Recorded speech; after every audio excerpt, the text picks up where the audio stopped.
Lithuania শুনতে অনেক easy মনে হয়। IELTS স্কোর অনেক কম লাগে। আপনার একাডেমিক রিকোয়ারমেন্টস অনেক কম লাগে। কিন্তু আপনার প্রসেসটা একটু লেন্দি। কারণ বাংলাদেশীদের জন্য লেন্দি করে ফেলেছি আমরা। আমরা অনেক documents a Al mistake or ইচ্ছা করেই অনেক ফেক ডকুমেন্টস দেওয়ার কারণে তাদের ট্রাস্টের ইস্যুটা নষ্ট হয়ে গেছে। যার কারণে এখন একটু লেন্দি প্রসেস হয়ে গেছে। আমি মে মাসের ২ তারিখে এপ্লাই বা প্রসেসটা শুরু করেছিলাম। আমি আমার টিআরপি রিসিভ করেছিলাম ডিসেম্বরের ১৪ তারিখে।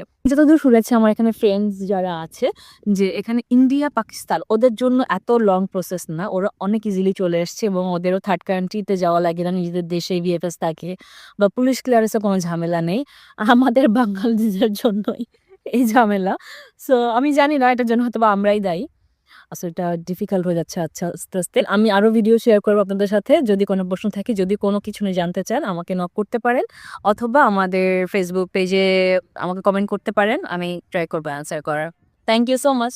By, by.